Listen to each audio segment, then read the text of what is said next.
Assalamualaikum warahmatullahi wabarakatuh. Bismillah walhamdulillah wassalatu wassalamu ala rasulillah Sayyidina Muhammad ibni Abdillah wa ala alihi wa sahbihi wa man walah.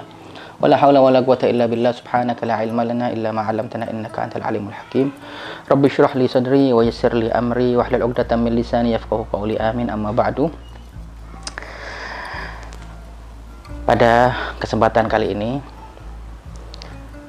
di bulan Muharram yang mulia ini, Al-Fakir ingin memulai menyampaikan sedikit daripada kisah hidup, biografi daripada guru kita bersama Al-Habib Sayyid Al-Malid Al-Marhum Abdurrahman bin Husin bin Alwi As-Segaf Bahleika.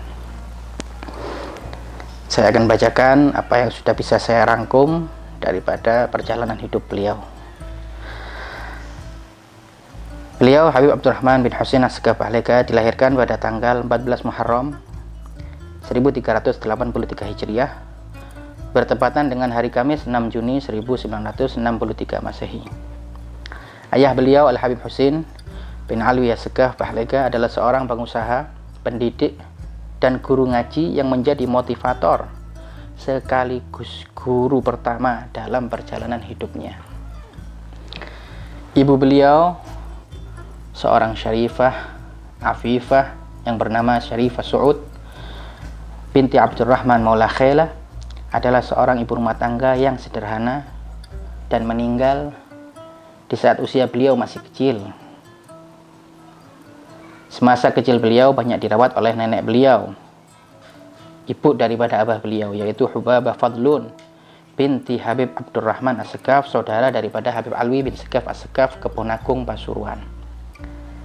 Dan di saat-saat liburan beliau, Sayyidil Walid Al-Marhum, liburan sekolah, masa kanak-kanaknya, beliau banyak berkunjung dan sering berlibur di rumah nenek dari ibunya, daripada Hubabah Su'ud Maula Khailah, yaitu Datuk Sarah yang tinggal di Desa Kalipang, Grati, Kabupaten Pasuruan.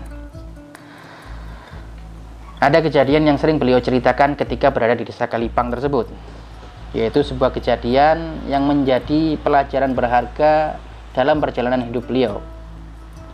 Suatu waktu, Sayyidil Walid Al-Marhum ini ketika masih kanak-kanak bermain dengan teman-temannya di sekitar Desa Kalipang tersebut, main kelereng dan sejenisnya. Tiba-tiba beliau mendengar suara kajian dari musola, surau di sekitar desa tersebut. Dan kajian tersebut menjelaskan tentang dasar-dasar agama. Di antaranya yang beliau dengar adalah ucapan dari Ustadz mengulang-ulang kalimat, siapa yang menciptakan langit? Yang menciptakan langit Allah. Siapa yang menciptakan bumi? Yang menciptakan bumi Allah. Siapa yang menciptakan kita? Yang menciptakan kita Allah. Suara itu beliau akui sebagai sebuah pengertian yang sangat berharga. Di usia yang masih sangat dini, beliau mulai merasakan keagungan dan pentingnya ilmu.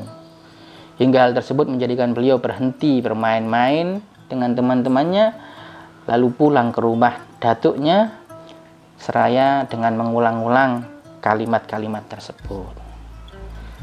Pengakuan beliau, suara itu adalah ba'is, atau lebih dikenal dengan istilah pembangkit, yang memotivasi beliau hingga menjadi orang yang terjun di dunia dakwah kepada Allah Subhanahu wa Ta'ala. Lalu masa muda beliau di kota Pasuruan banyak dihabiskan untuk belajar. Hampir tidak ada ulama yang tinggal di kota Pasuruan, melainkan beliau datangi untuk menimba ilmu kepada mereka.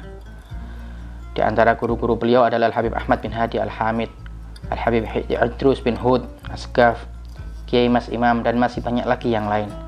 Di masa-masa itu beliau tidak hanya belajar ilmu, beliau juga belajar berkhidmat kepada ulama, kepada para guru-gurunya.